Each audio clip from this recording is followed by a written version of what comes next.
Entendes o que estás lendo? O podcast que te leva através das páginas da Bíblia. Livro por livro. Capítulo por capítulo. Uma exposição bíblica emocionante. Aperte os cintos e embarque comigo nesta viagem.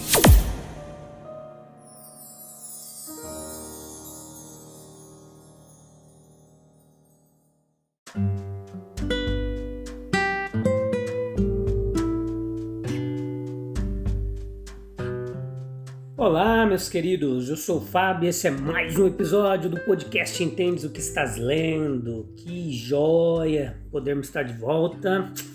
Vocês também aí, que alegria. Esse é do capítulo 28, parte 2, episódio 246, terceira temporada. Vamos lá? Firmes e constantes. O Billy Graham disse certa vez que a Bíblia ela é mais atual do que o jornal que ainda vai sair amanhã cedo. E isso é fantástico, né? Aqui no livro de Êxodo nós podemos tirar lições para a nossa atualidade. É isso que nós vamos fazer hoje. Então não sai daí, fica aí firme, porque nós vamos aprender muita coisa legal. Hoje na última aula, no último episódio, nós falamos um pouquinho sobre as vestes dos sacerdotes, né, como que eram. E hoje nós vamos falar um pouquinho sobre os sacerdotes, como que era tudo isso, e vamos continuar falando um pouquinho das vestes ainda. Beleza? Vai ser muito legal. Tenho certeza que você vai gostar. Então, o que nós podemos ver que todas as instruções sobre coisas inanimadas que nós havíamos visto, nós chegamos agora às pessoas. Arão e seus 4 filhos deveriam ser separados para o ofício do sacerdócio. As vestimentas deveriam ser feitas para eles, para glória e ornamento. Arão deveria ser o sumo sacerdote, o sacerdote que é superior aos seus irmãos, sobre cuja cabeça o óleo da unção foi derramado. Seus filhos eram sacerdotes, podemos dizer, comuns. O sumo sacerdote era um tipo muito especial da pessoa bendita de Jesus Cristo, né? A instituição do sacerdócio ali, até então, não havia nenhuma classe distinta investida com esse ofício do sacerdócio, com essa função. A necessidade de um sacerdócio separado surgiu com a entrega da lei, com a entrada de Israel no relacionamento de aliança com Deus e com a fundação de um santuário. Então, com a entrega da lei, uma revelação distinta havia sido feita a respeito da santidade de Deus. Mas a santidade de Deus tinha como correlato a impiedade do povo. Pela lei veio o conhecimento do pecado. Um sacerdócio especialmente santificado para o serviço de Deus se tornou necessário para mediar, fazer essa mediação entre um povo profano e um Deus santo. Com o estabelecimento de uma relação de aliança entre Israel e Jeová, e em virtude dessa aliança, Israel tornou-se para Deus um reino de sacerdotes e uma nação santa. Veja que fantástico. Foi este chamado sacerdotal da nação que encontra a expressão oficial no sacerdócio da casa ou da família de Arão. Ou seja, os sacerdotes mantinham uma relação representativa com o corpo do povo. Eles agiram em nome da comunidade. Com a fundação de um santuário ali, a base dessa nova forma de religião estava na construção do tabernáculo, que Deus escolheu para a sua habitação peculiar, através do qual ele pretendia manter uma relação íntima e viva e real com seu povo. Então veja que cresceram de sua parte em uma familiaridade muito grande, portanto, não teriam produzido impressões adequadas e salutares nas mentes dos adoradores, a menos que algo de uma tendência contrária tivesse sido introduzida e adequada para gerar sentimentos naquele povo de uma reverência profunda e reverente para com Deus, que condescendeu em chegar tão perto deles. Isso não poderia ser feito de outra forma senão pela instituição de um sacerdócio separado, cuja única prerrogativa deveria ser entrar nos recintos sagrados da casa de Deus e realizar as ministrações de adoração. Ele era um representante, ele representava a nação em sua posição e vocação sacerdotal. Ele realizava atos sacerdotais em nome das tribos de Israel, e o caráter representativo ele culminou na pessoa do sumo sacerdote. Ele fazia também esse papel de mediador. O sacerdote, ele mediava entre o povo e Jeová. Era o elo de comunhão entre o santo e o profano. Presentes e ofertas que de outra forma, por causa da impiedade do povo, não teriam sido aceitas, foram aceitas agora pelas mãos dos sacerdotes. O sumo sacerdote, ele negociava com Deus em nome do povo, bem como em nome deles próprios, e pertencia a ele e aos outros sacerdotes fazer expiação pelos pecados do povo. O sacerdócio, e especialmente o sumo sacerdócio, ele tipifica sim a pessoa de Jesus Cristo. Como? Veja comigo e anota aí se você puder no caderninho. Em sua nomeação divina para o seu ofício, em sua atividade pessoal e oficial, em suas relações representativas com o seu povo, em seu trabalho de mediação, de intercessão e em sua glória celestial. Observe, no entanto, o seguinte ponto de diferença, um entre muitos, entre o sumo sacerdote e Cristo. O sumo sacerdote judeu, ele incorporava direitos sacerdotais já existentes. Sim, na nação. Os cristãos, ao contrário, derivam seus direitos sacerdotais de Cristo. Eles são admitidos a participar de sua posição sacerdotal. O seu sacerdócio, ao contrário da antiga aliança, é puramente espiritual. Isso inclui privilégios que anteriormente eram possuídos apenas pelas classes oficiais sacerdotal, por exemplo, o direito de acesso direto à presença de Deus. Depois veja os detalhes das vestes sacerdotais. Deus passa a vesti-los, como o ofício era de sua nomeação, também deve ser as roupas que devem ser insígnia dele. Nada é deixado ao gosto individual. Os artigos do vestiário ali dos sacerdotes, a sua forma material, a sua cor, o acabamento, a ornamentação ali da forma, tudo é fixado segundo um padrão divino de Deus. As vestes devem ser para glória e formosura. Leia lá o capítulo 28 com atenção e depois vem para cá, para você entender como é fantástico isso tudo. Era indicativa de dignidade oficial, do caráter sagrado e das honrosas prerrogativas que tinha aqueles que usavam. Os homens devem até ser inspirados com o espírito de sabedoria, versículo 3, com o propósito de fazer aquelas roupas, e tão inteiramente devem ser vestimentas de origem divina. As partes ali do traje sacerdotal, tudo tinha um sentido. A vestimenta dos sacerdotes comuns, com exceção do cinto bordado, conforme dá para ver lá em Êxodo 39, 29, devia ser de linho branco e fino. As vestes do sumo sacerdote eram de uma ordem mais rica. Eles abraçaram isso. Eles tinham um éfode, um manto, um chale com seu cinto, tinham um peitoral no qual deveriam ser colocados o urim e o tumim.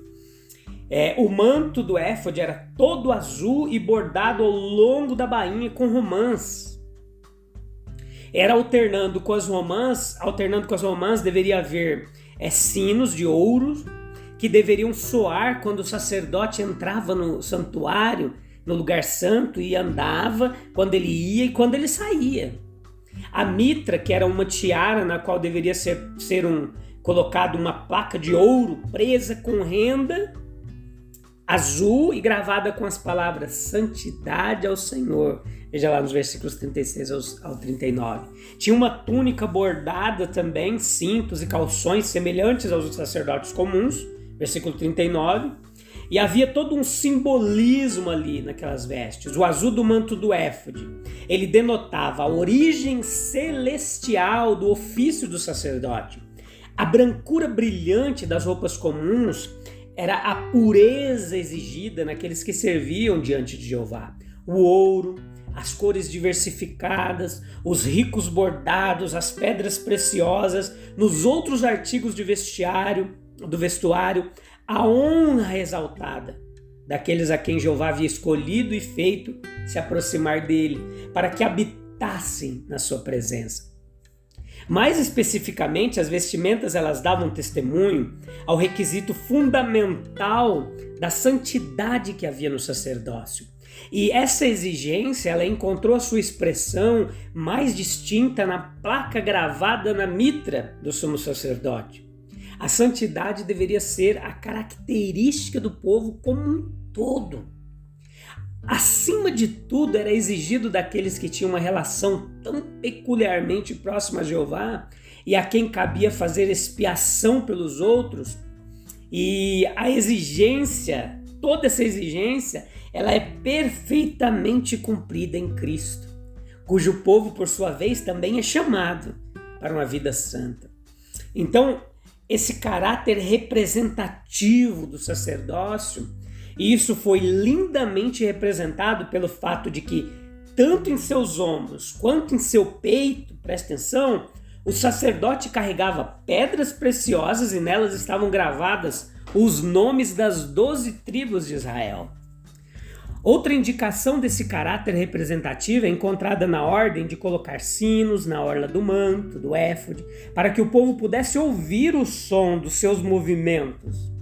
Então, consciente de que ele estava negociando na presença de Deus, em nome deles, eles deveriam segui-lo com seus pensamentos, orações, nas diferentes partes de sua tarefa sacerdotal. Foi, no entanto, o uso da couraça, chamada ali de couraça do juízo, veja o versículo 29, que mais especialmente declarou que o sumo sacerdote ele apareceu diante de Deus como representante do povo. A sua função, vestida com o peitoral, era sustentar o direito dos filhos de Israel. E esse direito, ele incluía o direito dos filhos de Israel diante de Jeová, e esse direito ele incluía quaisquer reivindicações que lhes fossem dadas sobre a justiça, misericórdia de Jeová pelas estipulações da aliança, e era um direito derivado não da obediência infalível à lei, mas da bondade de Jeová. Estava ligado à expiação. O nosso direito, semelhantemente, meus queridos, ele da mesma maneira está incorporado em Cristo, que nos carrega continuamente na presença do seu Pai, e não da obediência infalível da lei, mas da bondade de Deus, de Jeová. Então, a função sacerdotal de mediação, as pedras de ônix nos ombros do sumo sacerdote, cada uma tendo gravados 6 dos nomes das tribos de Israel, veja lá o versículo 12, e elas indicavam que sobre ele repousava o fardo ou a responsabilidade de toda a congregação. Era uma expressão mais distinta dessa ideia que nos é dada no versículo 38, em conexão com aquela lâmina de ouro da mitra, onde estava gravada santidade ao Senhor. Então a ordem era: estará sobre a testa de Arão, que Arão levará a iniquidade das coisas sagradas, que os filhos de Israel santificarão em todos os seus santos presentes, e estará sempre na sua testa, para que sejam aceitos diante do Senhor. Então tudo isso era uma sombra da mediação superior. As nossas pessoas, dons, obras, elas encontram aceitação diante de Deus somente na pessoa de Cristo. Para a função de sacerdote, como revelador da vontade de Deus, então ali o urim tumim, o que quer que fosse, aquelas pedras, Agora elas são substituídas pela palavra externa, pela iluminação interna do Espírito de Cristo, e Cristo é quem dá revelações infalíveis da vontade do Pai, luzes e perfeição. Não é um nome muito alto para dar às Escrituras. Então veja Arão também como um tipo da pessoa de Jesus Cristo no exercício do seu sacerdócio. Em sua nomeação, ele foi escolhido por Deus e, portanto, nosso intercessor aceito. Hebreus 5,4 também fala desse sacerdócio de Cristo. Ele, Arão, ele é tirado do meio de seus irmãos, do meio dos filhos de Israel, para que ministre diante do Senhor. O sacerdote que ministra diante de Deus para nós, ele deve subir com o coração de um irmão e com a experiência da enfermidade humana. Hebreus 4,15. As vestes sagradas eram para glória e formosura.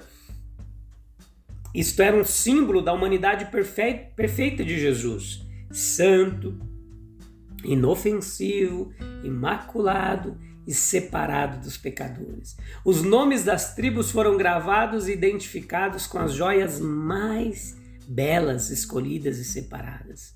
Cristo não apenas se lembra de nós. Cristo, nós somos amados por Ele, honrados por Ele, estimados por Ele. O nome de cada tribo foi gravado em um tipo separado e diferente de joia. Nós somos individualmente conhecidos, amados e cuidados por Deus. Os nomes eles eram carregados no coração de Arão, no peitoral, sempre que ele entrava no lugar santo, para um memorial diante do Senhor continuamente. Veja o verso 29.